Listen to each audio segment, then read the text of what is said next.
bonjour à toutes et à tous. Alors, réinventer la société à la conquête de l'être créatif, quel thème merveilleux. Merci Véronique de l'avoir mis au programme. Mais comment s'y prendre ? Car pour créer du nouveau, encore faut-il créer des nouveaux moyens de créer. C'est là que ça se complique. Alors, comment fait-on cela ? C'est ce dont nous allons parler avec nos invités, que je remercie infiniment pour leur présence. Et puis, je me tourne tout de suite vers le parrain du forum Changer d'air qui nous apporte ce matin matière à optimisme dans le marasme ambiant.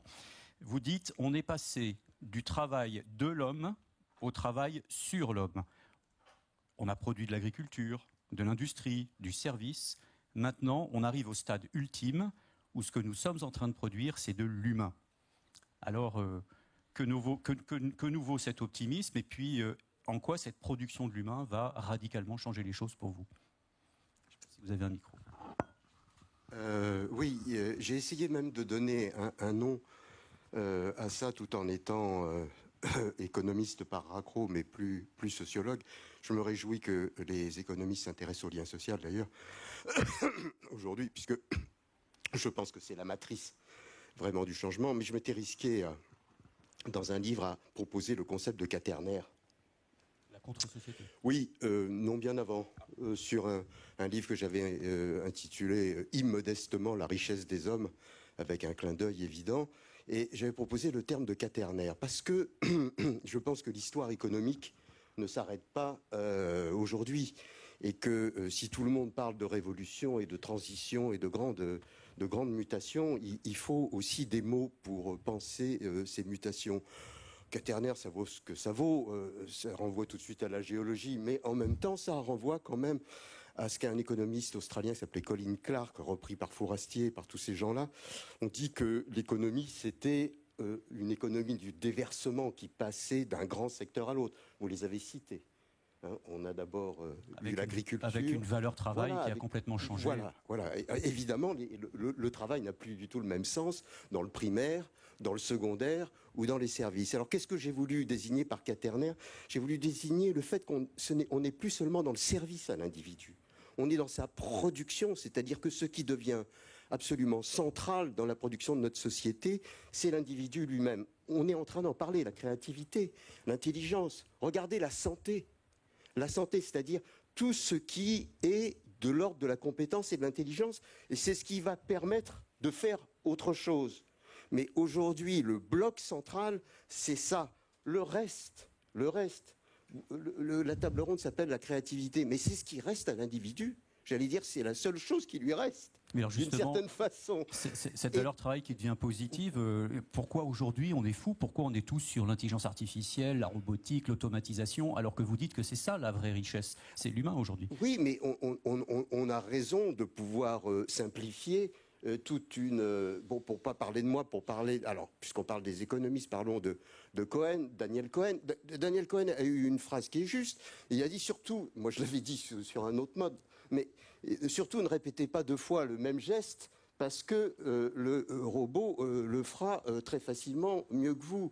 Mais au fond, quand on y réfléchit, ça concerne tout le travail prescrit. Tout ce qui n'est pas un travail d'intelligence. Et un travail d'intelligence aujourd'hui devient de plus en plus possible. Donc, mais vous m'avez dit optimiste. Je ne suis pas optimiste. On peut être optimiste pour le long terme, mais je suis plutôt pessimiste à court terme. Parce que je pense que produire de l'individu, d'abord, ça comporte des risques. Si aujourd'hui la science dominante va du côté des biotechnologies ou des nanotechnologies, c'est pas un hasard.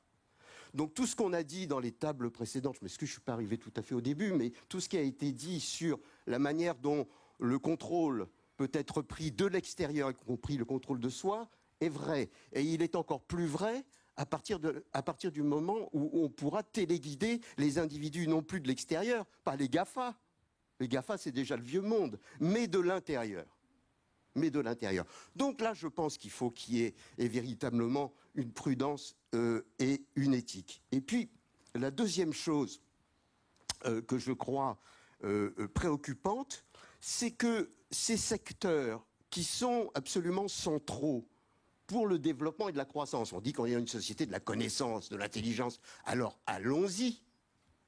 Mais regardez tous les problèmes que l'on a pour mettre sur pied une formation permanente. On est sur la formation professionnelle. On n'est même pas sur le projet de Delors de 1974, qui était celui de faire une vraie éducation permanente. Regardez sur la santé. Alors ça tombe bien, elle est en pleine actualité aujourd'hui. Ce que je veux dire, c'est que ces secteurs essentiels de croissance, qui sont la croissance de la croissance, ce que j'appelle que quaternaire, parce que le nouveau secteur permet toujours de créer tous les autres secteurs. Cette croissance de la croissance, nous ne savons pas la faire. La seule chose qu'on fait aujourd'hui, c'est de couper les crédits, de bloquer, d'essayer de ralentir au maximum tout ce qui coûte dans l'éducation, tout ce qui coûte dans la formation et dans tout ce qui coûte dans la santé. On marche sur la tête. Et ça, pourquoi ? Et ça, juste un mot, puis je termine là-dessus, excusez-moi. Vous savez, les profs, c'est fait pour. Alors, pourquoi on n'arrive pas à débloquer ça ? Mais parce que les économistes ont en tête deux instruments, l'État et le marché. Et à partir de là, ce qui est du domaine public, de deux choses l'une, où on le passe sur de la ressource publique, et on voit bien qu'on arrive quand même au bout d'un certain processus, si tant est d'ailleurs que la fonction publique soit toujours la mieux placée pour réaliser un certain nombre de choses qui concernent la production de l'individu, ou le marché, et le marché, il veut bien prendre la prothèse de la hanche, mais il ne prend pas le cancer, globalement. Donc ça pose tous ces problèmes-là. Donc on est dans une contradiction, je dirais, pour faire simple, et n'y voyez pas une connotation, on est dans une contradiction de type parfaitement marxiste. C'est-à-dire qu'on a de nouvelles forces productives qui sont très fortes autour de l'humain, mais on a des rapports de production avec une représentation de l'économie qui est une représentation qui date de la société industrielle et qui ne date pas du tout de la société de la connaissance. Et la société de la connaissance, c'est quelque chose de complètement différent. Elle n'est plus d'ailleurs, la société de la connaissance, c'est un mauvais mot d'ailleurs pour une rupture par rapport à une représentation de la connaissance qui était antérieure. Excusez-moi d'avoir été un peu... Et très rapidement, il y a quelque chose qui traverse l'État et le marché, qui s'ajoute, c'est la question du pouvoir dont vous parlez dans votre dernier livre, où en fait, aujourd'hui, on se rend compte que des entreprises préfèrent parfois le pouvoir à la rentabilité. Ça aussi, c'est un mécanisme, il faut revoir nos représentations du pouvoir. Tout à fait. Alors, on peut élargir le propos d'ailleurs de manière plus simple, et puis pour faire une réponse courte. Je dirais, on est dans une société horizontale qui est gouvernée par des institutions verticales. Oui. Ça marche pas. Ça marche pas. Et on voit bien, alors vous prenez le thème de l'entreprise, qui est un thème que je connais plutôt en sociologue, on est face à ce qu'on appelle les injonctions paradoxales extrêmement intéressantes dans les entreprises, on retrouve partout, y compris parfois les meilleurs, qui est sois créatif, donne-toi, engage-toi totalement. Ah ouais, mais je suis le N+1. Et donc, voilà. Et en plus, il faut quand même de sacrées ressources, puisque on va jauger de moins en moins par le travail qui, lui, va être mécanisé, et de plus en plus par la performance. Et cette performance devient un résultat, et ce que l'on demande, c'est le résultat et le procès de travail lui-même, c'est-à-dire le procès de compétences, le procès de capital humain devient totalement invisible. Et ça, c'est un problème. Et donc, ça suppose... Moi, je trouve très bien que l'entreprise, et c'est son rôle, soit axé sur la performance. Mais alors, il faut créer tout autour ce qui produit vraiment la richesse. Cette production de l'individu, on la retrouvera toujours avec le service public, mais on la retrouvera beaucoup dans la société civile. Et moi, j'ai un credo par rapport à ça, qui rejoint, puisque on a parlé du lien social, je pense que la grande mutation civilisationnelle que l'on est en train de vivre aujourd'hui, elle est du côté du lien social. On passe vers un lien qui devient, je n'ai pas le temps de le développer, mais un lien que moi j'appelle l'associativité. Et l'associativité, c'est quelque chose qui a besoin de trouver un canal organisationnel. Alors bien sûr, les associations sont très importantes, c'est même probablement la principale institution qui marche bien. Quand vous regardez, nous on fait ça toujours, les barèmes sur l'opinion, qu'est-ce que les gens pensent, etc. Les entreprises, c'est très mauvais. Les profs de fac, c'est nul. Ceux qui marchent bien, alors je parle la famille. Alors ça, la famille, toujours formidable. Mais on sait pas. Chacun y met ce qu'il veut, d'ailleurs. Mais enfin, la famille, et après tout de suite l'association. Donc l'imaginaire associatif, d'ailleurs, est quelque chose d'extrêmement important. Et je crois qu'une part de la production de l'individu va se faire dans ce nouveau lien social. Et effectivement, cet individu social, cet individu que j'appelle l'individu relationnel, est la clé, à mon avis, de la compréhension de la mutation. Alors cette production de soi et du lien, Judith Grimbach, vous, votre rêve, c'est de voir partout des écoles où l'on formerait des citoyens autonomes, responsables, entreprenants et heureux. Ce rêve, vous l'avez approché, vous en avez fait un film qui est très beau. Qu'est-ce qu'il raconte ? Il a été tourné d'abord dans 9 établissements scolaires, de la maternelle au collège, partout en France, dont 5 sont des établissements publics et 4 sont des établissements privés, et qui sont des établissements dans lesquels, en plus évidemment d'apprendre aux enfants à lire, à écrire et à compter, on leur apprend aussi à avoir confiance en eux, à gérer leurs émotions, à être empathiques, à coopérer et à prendre des initiatives avec le but assumé en fait d'en faire des citoyens qui auront envie de transformer la société qui les entoure. Et l'idée de ce film, c'était de poser la question du rôle de l'école au XXIe siècle. Et finalement, derrière cette question-là, il y en a une qui est beaucoup plus large, qui est la question de savoir quelle société, en fait, on a envie de bâtir tous ensemble et qu'est-ce que ça veut dire d'être citoyen au XXIe siècle, alors qu'on voit très bien que cette conception qu'on avait de dire que un citoyen, en fait, c'est quelqu'un où il y a des droits et des devoirs et va voter une fois tous les 5 ans au mieux, est totalement inopérante en fait dans le monde dans lequel on vit. Oui, parce qu'il y a vraiment une clé dans votre film, c'est que vous dites que dès le plus jeune âge, on doit apprendre qu'on a un impact et qu'on peut donc être un acteur du changement. Tout petit, on peut comprendre qu'on a un impact.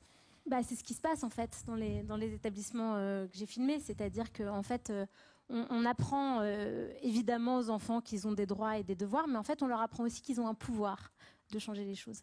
Et on ne leur apprend pas de manière théorique, c'est-à-dire qu'on leur fait pratiquer. Non seulement on leur fait pratiquer la démocratie dans leur école, c'est-à-dire qu'ils participent aux décisions qui les concernent, en général qu'on leur apprend à faire des débats philosophiques, qu'on leur apprend à faire des conseils d'enfants dans lesquels ils règlent entre eux leurs problèmes, et on leur apprend aussi souvent à faire des projets citoyens, c'est-à-dire qu'on les met aux commandes et qu'on leur dit voilà, on va ensemble trouver à quel problème on a envie de s'attaquer. Donc ils définissent une problématique qui est évidemment une problématique à taille réduite, mais ça peut être les déchets dans leur village par exemple, et c'est les enfants eux-mêmes qui ensuite doivent trouver les solutions, les mettre en œuvre et ensuite organiser le partage de cette solution. Et l'idée effectivement c'est de leur faire comprendre que s'ils peuvent avoir un impact sur leur école, leur famille, leur rue, à 5 ans, en fait, ils comprennent qu'à 18, ils pourront avoir un impact beaucoup plus large sur la société. Mais alors, vous dites leur apprendre qu'ils ont un pouvoir, et en même temps, vous dites le discours quand on veut, on peut, est dangereux. Pourquoi ? Pourquoi il est important de faire cette distinction, justement ? Parce que je pense que c'est très très important de pas nier la sociologie en fait. Je crois que le discours TED qui est fait d'exemples individuels et personnels et qui érige l'individu en un espèce de modèle tout puissant, il est dangereux parce qu'il donne l'impression qu'en fait si on n'y arrive pas c'est de sa faute. Et donc ça nie toutes les structures de domination dans la société. Je ne dis pas qu'il ne faut pas donner confiance en eux, aux individus et aux enfants et en leur capacité de faire des choses. C'est extrêmement important, mais c'est aussi extrêmement important de se rendre compte que ce n'est pas aussi simple que ça. Et la conquête de l'être créatif, quelque part, donnez-moi une seconde, mon chemin de pensée m'a complètement échappé. Sinon, j'ai plein de questions. Oui, non, mais ça va me revenir. Trop même. Oui, non. L'idée, c'est que pour moi, la conquête de l'être créatif n'a de sens que si il est pour tout le monde, en fait. Oui. Sinon, on crée une nouvelle élite qui est peut-être pas une élite financière, mais qui va être peut-être une élite créative ou une élite. Il y a plein d'autres critères, et donc c'est pour ça que pour moi, le nerf, la clé, c'est l'école publique. C'est la seule manière de faire en sorte que ce soit pour tout le monde. Alors, sauf qu'il y a quelque chose, je crois que tout le monde le sait ici, qui a changé, c'est qu'avant, la société évoluait lentement et maintenant, tout va extrêmement vite. On rentre dans le monde VUCA, volatile, incertain, complexe et ambigu. Donc, il faut apprendre à s'adapter très rapidement. Est-ce que les enseignants eux-mêmes sont formés à ça ? Un enfant peut comprendre, s'adapter à des nouvelles modalités de travail, de collaboration, de création, mais est-ce que les enseignants, eux, sont en capacité d'accompagner ce mouvement aujourd'hui ? Aujourd'hui, ceux qui le sont ceux qui ont eu la résilience suffisante, le courage suffisant, la confiance en eux suffisante, d'être allés se former eux-mêmes à des problématiques qui ne font effectivement pour l'instant pas du tout partie des problématiques auxquelles ils sont formés, ni dans leur formation initiale, ni dans leur formation continue. Parce que vous avez quand même constaté que sur 850 000 enseignants, si je dis pas de bêtises, il y en a quand même beaucoup aujourd'hui qui sont découragés. Vous étiez vraiment sur le terrain, des gens fatigués, qui ont un gros besoin de formation initiale et continue. Ils sont face à un système avec 10 échelons hiérarchiques, avec un N+1 qui voit tous les 10 ans. Enfin, c'est quand même hallucinant, ce système. Moi, j'ai plutôt constaté l'inverse, en fait. C'est-à-dire que moi, je constate parce que c'est un choix éditorial que d'ailleurs je suis en train de reproduire dans un deuxième film. Mais moi, je vais plutôt vers les enseignants et quand je dis ça, je ne dédouane pas l'État de son rôle, de sa responsabilité, à la fois dans la formation des enseignants et dans leur accompagnement, dans leur soutien, etc. Mais en fait, les enseignants que je filme sont des enseignants qui se sont dit clairement, pour l'instant, il ne va pas y avoir une réforme providentielle qui va tomber du ciel et qui va résoudre tous les problèmes auxquels je suis confrontée au quotidien. Donc, qu'est-ce que je fais demain avec les moyens que j'ai moi ? Et donc, ils sont allés chercher cette formation quand ils se sont sentis... quand ils ont senti qu'en fait leur façon de pratiquer leur métier n'était pas en accord avec leurs valeurs à eux.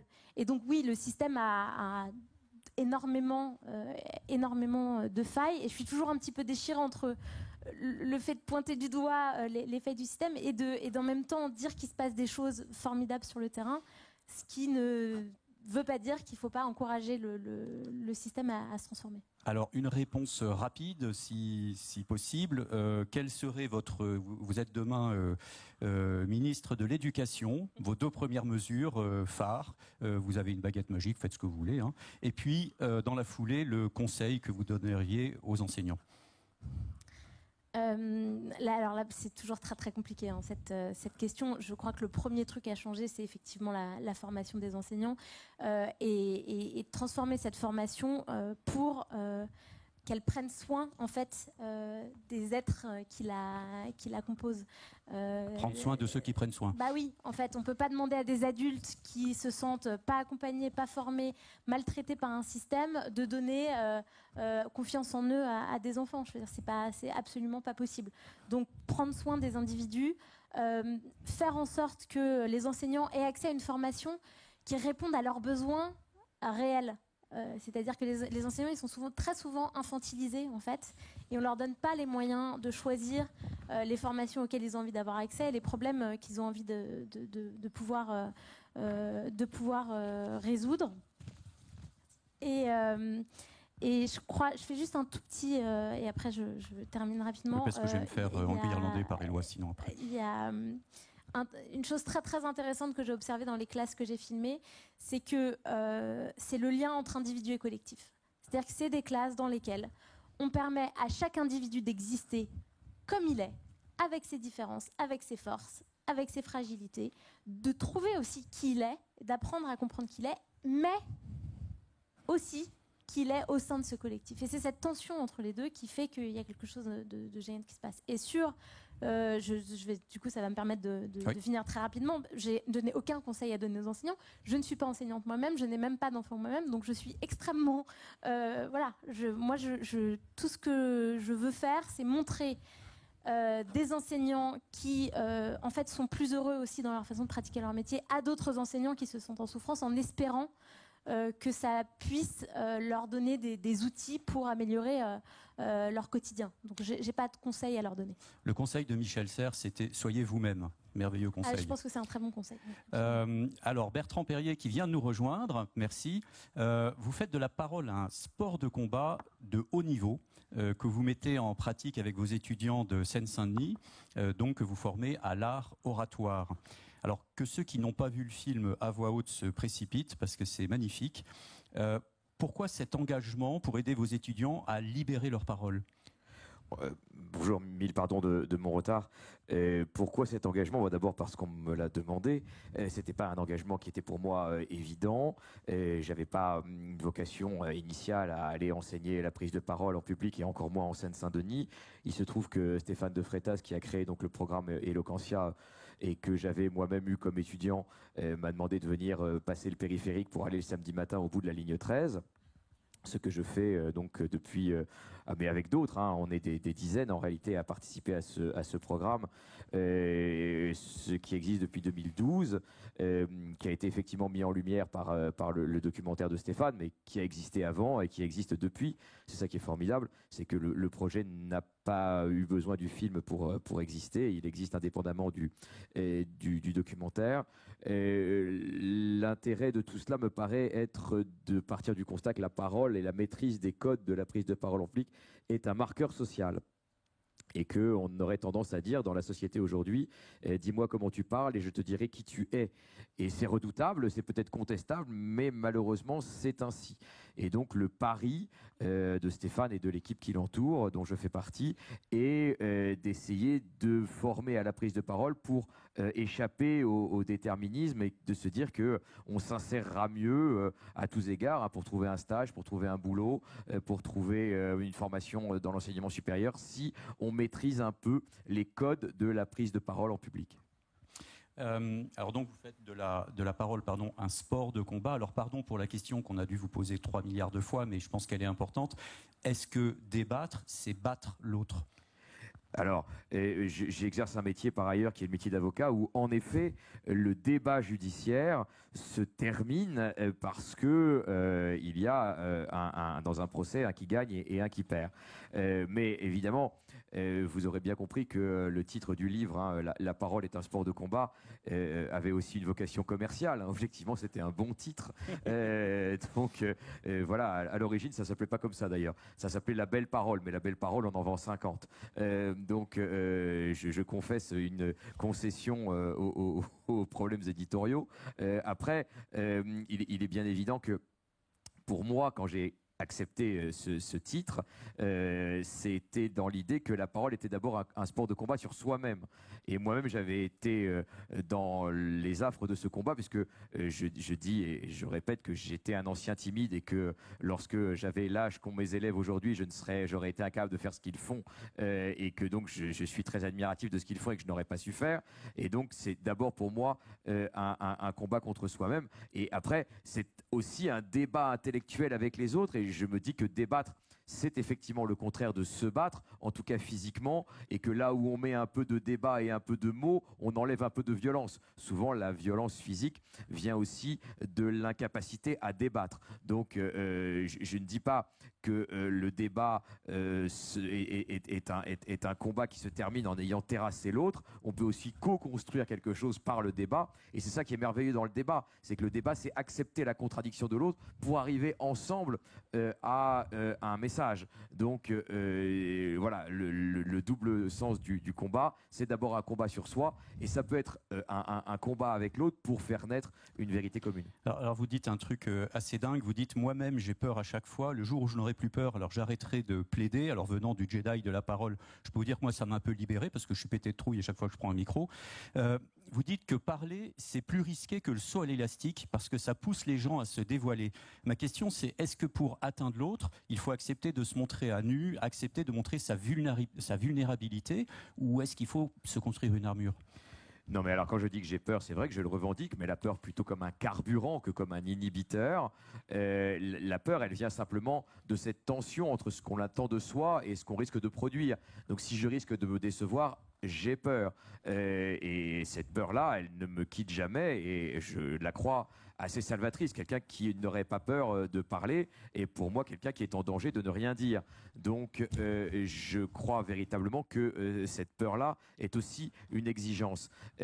Après, sur le dévoilement, c'est quelque chose auquel je crois beaucoup, et sur lequel Stéphane de Freitas insiste beaucoup, qui est aller d'abord trouver en soi l'authenticité de son message pour ensuite le construire. Quand je suis arrivé en Seine-Saint-Denis, j'avais passé tous les concours d'éloquence qu'il y a au barreau, et qui sont des concours extrêmement formels, où on doit commencer comme ça, finir comme ça. Il y a beaucoup d'exigences de forme. Et je me suis dit, bah, c'est très bien, moi j'ai passé ces concours-là, je vais aller leur expliquer les règles de tout ça. Et en fait, ça a tenu 3 secondes, parce qu'en fait, ça ne les intéressait pas du tout.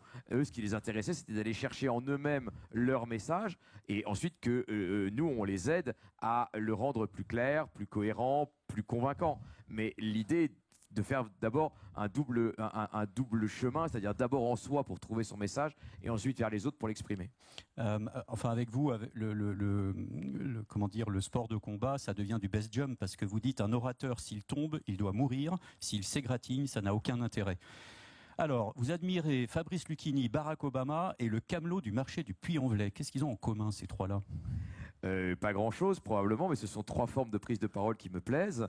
Il y a chez Fabrice Lucchini le culte de la langue française dans ce qu'elle a de plus vertical, c'est-à-dire la transmission des textes. Il y a chez Barack Obama le génie du storytelling, c'est-à-dire parler, c'est aussi raconter des histoires. Et puis il y a chez le camelot du Puy-en-Velay l'idée qu'on peut vendre un fromage avec une poésie infinie parce qu'on y croit. Et que tout cela sont finalement des conteurs, chacun à sa manière, et que parler, c'est aussi raconter une histoire. Quand je dis en effet qu'un orateur doit mourir si il rate, vous avez un peu sorti la phrase de son contexte, mais je ne peux pas vous en vouloir. En réalité, je dis ça parce que je crois par-dessus tout aux vertus de l'improvisation par rapport au discours écrit. Et donc, c'est cette passion-là de l'improvisation que j'essaye de transmettre aux élèves qui se forment avec moi.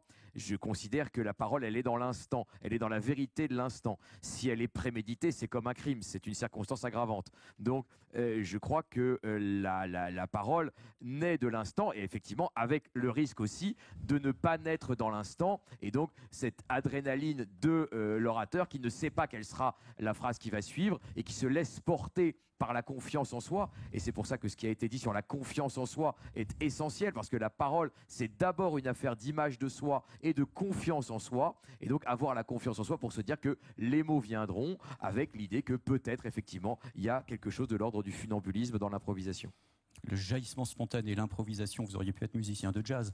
Je les admire beaucoup parce que je serais incapable de faire ce qu'ils font. Mais il y a une parenté, c'est sûr. Alors, autre langage, le code, c'est la machine-outil du 21e siècle. Mais c'est surtout un langage qu'on peut apprendre dès le plus jeune âge.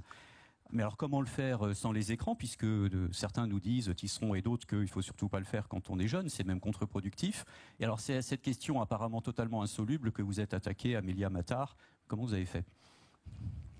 Alors effectivement, je me suis rendu compte que les parents et les enseignants étaient face à une injonction paradoxale vis-à-vis de la technologie, à savoir que les enfants doivent être initiés à ces sujets dès le plus jeune âge, puisque ce sujet dorénavant façonne notre société, on l'a dit et redit déjà beaucoup ce matin, mais il faut le moins possible exposer nos enfants à l'outil technologique lorsqu'ils sont jeunes. Et c'est bien dommage parce que le jeune enfant des 3 ans bénéficie de pouvoirs assez exceptionnels.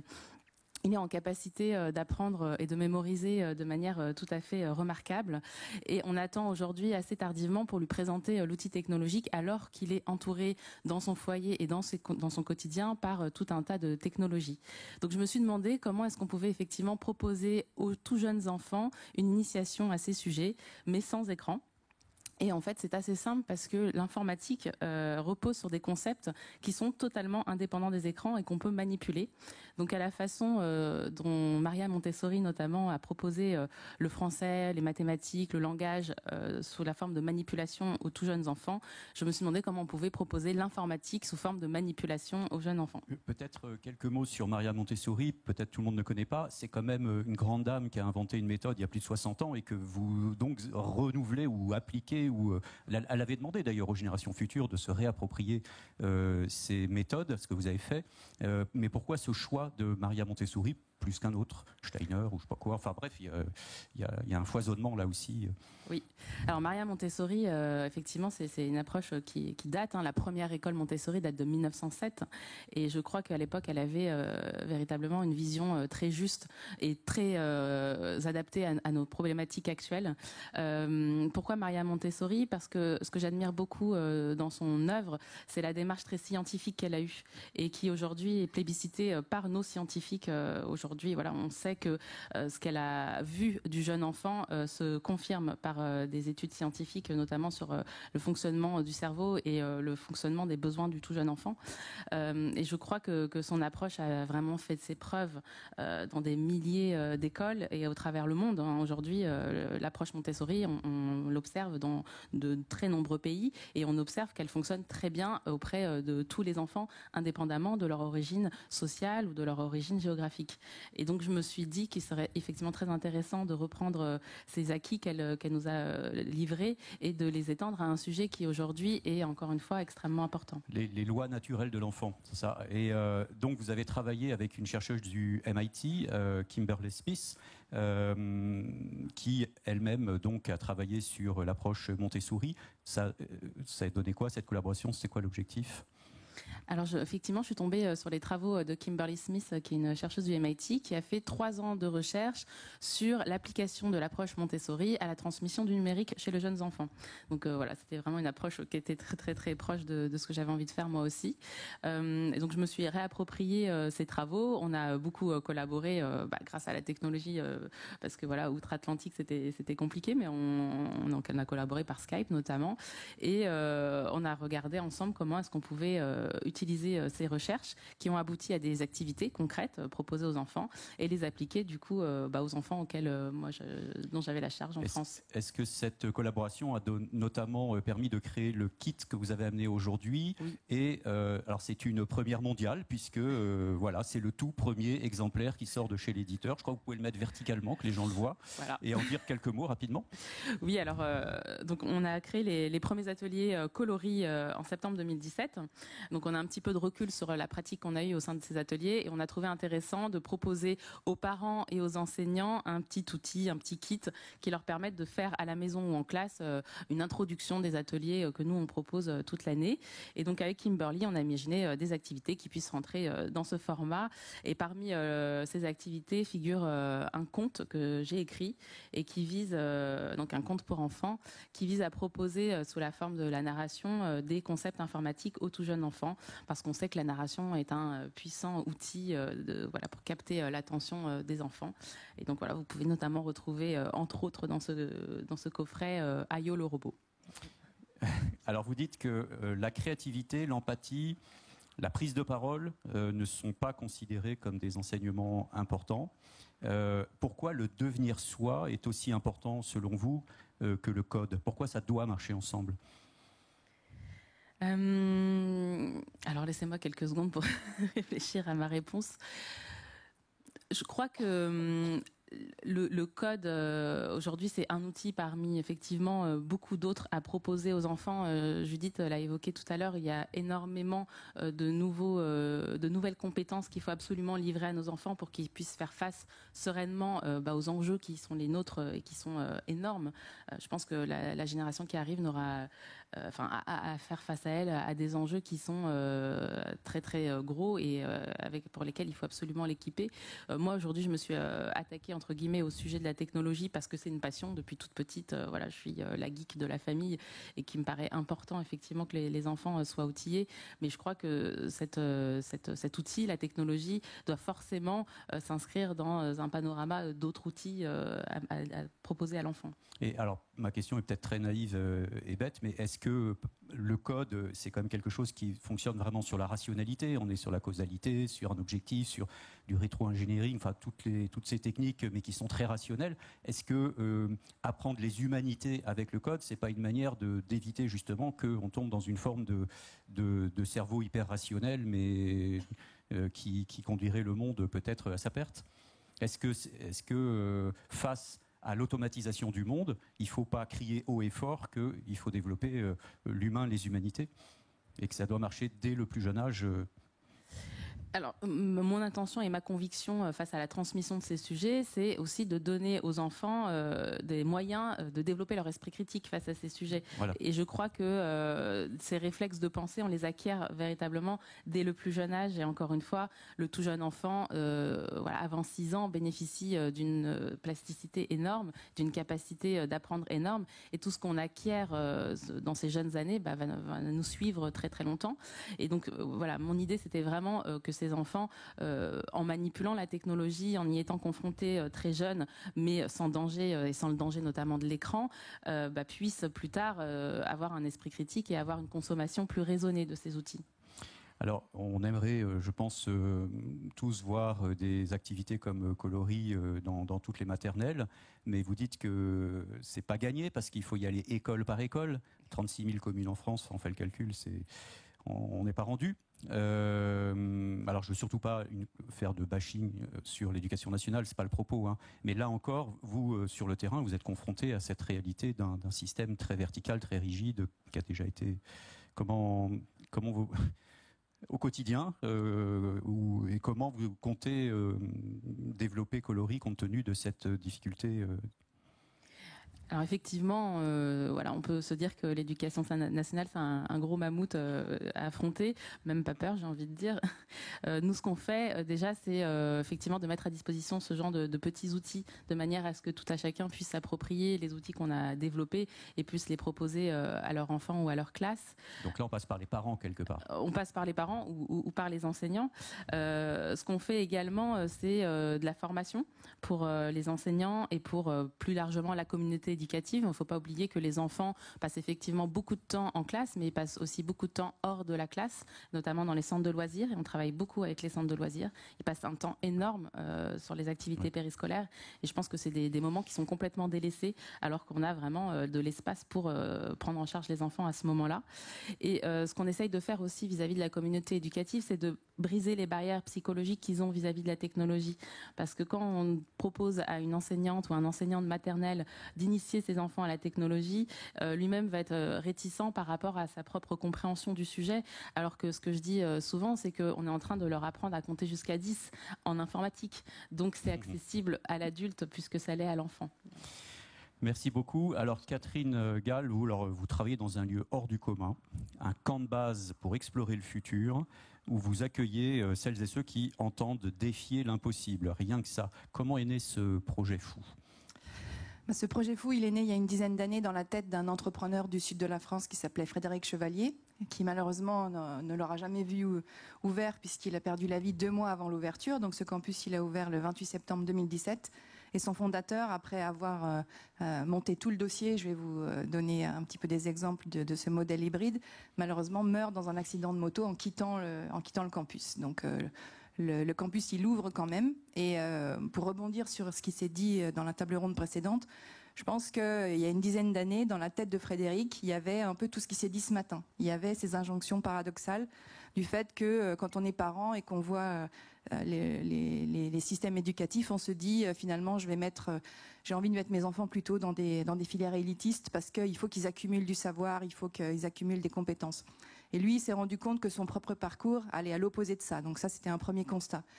L'autre chose, c'est quelqu'un qui était un grand sportif, qui avait une hygiène de vie extrêmement saine et qui avait atteint un niveau d'alignement personnel qu'il ne retrouvait pas dans les comités de direction du CAC 40 ou dans les comités de direction des différentes grandes écoles dans lesquelles il était au board. Et il disait, comment ça se fait qu'on n'apprend pas quelque chose qui est fondamental, qui est se connaître soi-même, arriver à cette forme de compréhension et de cohérence intérieure qui fait qu'on regarde l'avenir de manière un peu plus sereine. Et puis le dernier constat qu'il faisait, c'était le manque d'ouverture culturelle, artistique dans nos sociétés. Son épouse est sculpteur, elle est toujours là aujourd'hui. Elle est notre actionnaire majoritaire de la société d'exploitation de The Camp. Et donc il a voulu aussi réunir l'économie, la science, l'art dans ce lieu. Donc je crois que vous en avez parlé. Je suis ravie d'entendre qu'il y en a un à Biarritz qui se crée. Il y a d'autres lieux, d'autres alter-lieux, si on peut utiliser ce mot-là, ou d'autres tiers-lieux. On en parle souvent avec cette dénomination. Il est clair que créer un lieu, c'est faire un pari sur des gens qui vont venir. Et donc, à nouveau, l'idée de la sérendipité et du hasard. Parce qu'à partir du moment où on crée un lieu, c'est comme votre conférence ici. on va faire une chorégraphie d'intervenants, de sujets, de contenus, puis après c'est à nous d'imaginer ce qui se passe. Frédéric Chevalier disait beaucoup, moi je crée les conditions, c'est pour ça que dans ce thème de la création des conditions de la créativité c'était un des résultats, clairement, à travers ce lieu qui est très moderne, une architecture qui a été imaginée par Corinne Vesoni en accord avec la nature. Donc ce lieu, c'est à la fois un accélérateur et un ralentisseur. C'est un ralentisseur parce que pour se connaître soi-même, il faut prendre déjà le temps de se poser les bonnes questions. Et donc quand on arrive sur ce lieu, dans les programmes que nous organisons, il y a beaucoup de temps libre. Il y a en fait du temps, parce que je crois que le luxe qu'on a aujourd'hui, c'est d'arriver à contrôler son temps, à bien gérer son temps. Mais on va avoir tendance tous à empiler, à accumuler toutes les activités qu'on peut faire, à défier d'ailleurs les lois du temps en faisant plusieurs choses à la fois, ce genre de choses.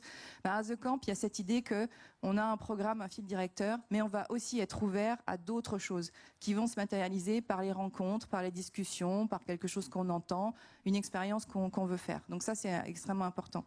Et après, ça va passer dans l'autre donnée du temps qui est l'accélération. À partir du moment où on sent qu'on va cristalliser sur quelque chose qui n'était pas prévu, la sérendipité, c'est trouver ce qu'on ne cherchait pas. Donc quand on ne sait pas ce qu'on cherche, on a plus de chances d'être surpris et du coup d'aboutir à des choses qui n'étaient pas imaginables. Et après, on peut accélérer. Et pour ça, il y a des outils, il y a des méthodologies pour analyser des problèmes, imaginer des futurs. Le lien avec le futur, il est extrêmement important parce que on rejoint tout à fait ce qui avait été dit précédemment. Aujourd'hui, on laisse le futur à beaucoup de gens, alors qu'il faut qu'on le choisisse, notre futur. Il faut qu'on l'imagine, il faut qu'on l'invente. Il y a des méthodologies, il y a pas mal d'outils, mais c'est surtout la diversité des acteurs et des gens avec qui on veut l'imaginer qui est importante. Donc, pour rebondir sur la notion de diversité, à The Camp, on a l'habitude de dire qu'on peut rencontrer du CO1 au CEO. Tous les âges. On a des activités pour les plus jeunes, pour des cadres. Le modèle économique de The Camp aujourd'hui, c'est des financements publics. On est résolument ancré sur la région sud. Donc on fait des expérimentations, des choses très concrètes qu'on imagine pour viser des éléments du futur autour de la mobilité, autour de l'alimentation, autour du futur, du travail et de l'éducation. Donc on s'est choisi des thèmes, parce que le futur c'est tellement grand qu'à un moment il fallait trouver des verticales. Pour travailler sur ces dimensions prospectives, on fait appel à des designers, à différents intervenants qui viennent en résidence. Donc on a du temps long, on a des gens qui viennent sur 6 mois. Sur ces 6 mois, ils viennent du monde entier, de l'étranger. Donc ils nous aident aussi à réfléchir au monde de demain, à la façon dont on a 25 ans en Namibie, en Corée, en Chine, et on se retrouve en Provence, dans un lieu qui est fondamentalement proche de la nature, pour se reconnecter aussi à cet environnement parce qu'il est omniprésent dans nos pensées. Et puis on a des startups, on a des créatifs, on a des artistes, on a des enfants, des cadres, et c'est ces gens-là qui vont ensemble démarrer des explorations, démarrer des chantiers qui déboucheront probablement sur de la création de valeur. C'est ce qui a fait que Frédéric Chevalier a réussi à séduire et à sédimenter autour de The Camp 18 grands groupes européens. Il y a le Crédit Agricole, il y a le groupe Accor, il y a Accenture, il y a Cisco, il y a des gens de tous les métiers qui sont venus et qui ont pris un engagement de nous accompagner sur 5 ans. Parce que le futur, on ne va pas l'imaginer tout de suite de la bonne manière. Donc, on a avec nous ces grands groupes qui détachent des gens pour venir travailler, qui les mettent en résidence et qui leur proposent de réfléchir ensuite à des nouvelles solutions qui les ramènent essentiellement en région parisienne, parce que ces grands groupes sont souvent ici à Paris. Et du coup, ça enclenche un principe de transformation, une démarche d'évolution. Alors vous avez déjà pas mal répondu en partie à la question que j'allais vous poser, mais qui est un petit peu l'organisation dont vous m'aviez parlé, la structure, si je puis dire, de The Camp, qui repose sur 3 clés. Les 3 clés, donc l'écosystème, l'expérience et l'objectif. Si on les reprend tous les 3 rapidement, derrière le mot écosystème, qu'est-ce que vous mettez ? Donc l'écosystème, c'est la diversité des acteurs et des gens qui sont présents. Donc j'en ai parlé, des gens qui travaillent dans les administrations, les collectivités publiques, qui viennent nous poser des problèmes, nous fixer des défis qu'on va ensuite décider de relever avec des startups, des cadres de grands groupes, des enfants, des enseignants, des retraités, des gens qui sont de passage, ces designers qui sont en résidence. Et vous parliez aussi évidemment du rôle de l'interdisciplinarité, de la relation publique-privée, de la mixité, de la parité, de la diversité, enfin tous ces mots qui font que la fameuse sérendipité marche à plein. Oui, Frédéric Chevalier s'était vraiment dit qu'on ne transformerait pas le monde et on ne pouvait pas exclure toute la partie publique de ces questions-là. Donc la métropole, la ville d'Aix, la ville de Marseille, le département, la chambre de commerce sont font partie intégrante de notre écosystème et viennent regarder comment on peut cohabiter et apprendre dans les grands groupes, avec les startups, avec les enfants, avec les artistes. Alors l'expérience, vous avez dit le lieu physique, l'architecture qui est quand même assez très originale et très belle, mais en plus dans un écrin, vous n'en avez pas parlé, qui est hallucinant. Oui, effectivement. Donc l'expérience, c'est les deux choses. C'est à la fois le contenu qu'on développe. Donc on a pour objectif de développer des communs. Tout ce qu'on fait, c'est pour que ça alimente l'open source, le partage, le bien commun d'idées sur les thématiques dont j'ai parlé. Comment on peut manger mieux aujourd'hui, comment on peut mieux connaître son corps, comment on peut réinventer la mobilité, comment on peut mieux maîtriser l'énergie. Donc pour ça, on crée des programmes, on crée ces conditions pour que les gens réfléchissent avec des méthodologies, avec des livrables qui sont des pratiques, des nouvelles pratiques, des outils, des formats. Et puis il y a ce lieu, et ce lieu, c'est un catalyseur de tout ce que je viens de décrire. C'est-à-dire qu'il n'est pas imaginable d'atteindre ce niveau de transformation ou de projection dans le futur dans un centre urbain probablement. Donc là, la connexion à la nature fait qu'immédiatement, j'en ai parlé, votre pouls ralentit, vous sentez de nouveau, vous respirez mieux, donc vous pensez mieux et vous allez prendre de meilleures décisions.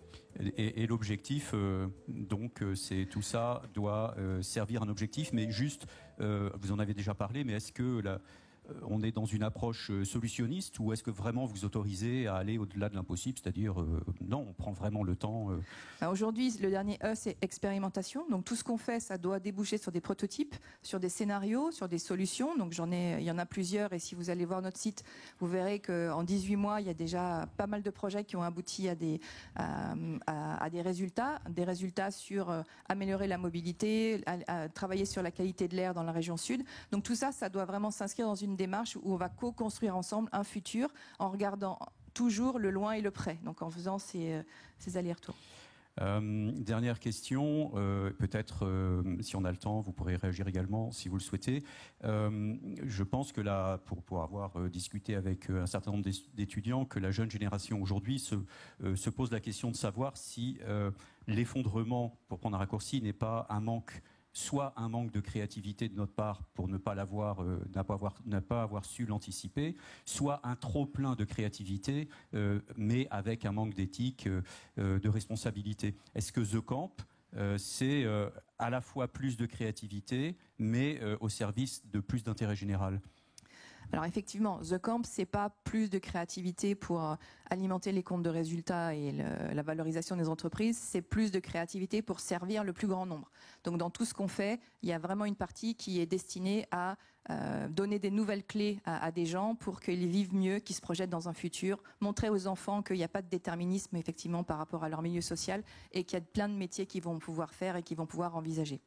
Et avec toujours cette problématique, je crois qu'on a un peu ressenti tout du long, qui est comment faire valoir les nouvelles externalités positives, l'innovation sociale, la valeur sociale, hein, vous en avez parlé en introduction.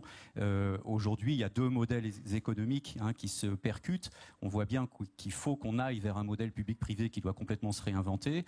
On est à mi-chemin. Je ne sais pas si quelqu'un veut réagir là-dessus, parce que c'est la clé de la créativité finalement. Aujourd'hui, on est bloqué dans des tableurs, Ouais, il y a public-privé, puis il y a inter-entreprise. On n'en a pas beaucoup parlé, mais le pari qui a été fait aussi, c'est de dire Accor va apprendre des choses en travaillant avec la RATP, en travaillant avec le Crédit Agricole, en travaillant avec des startups et des artistes.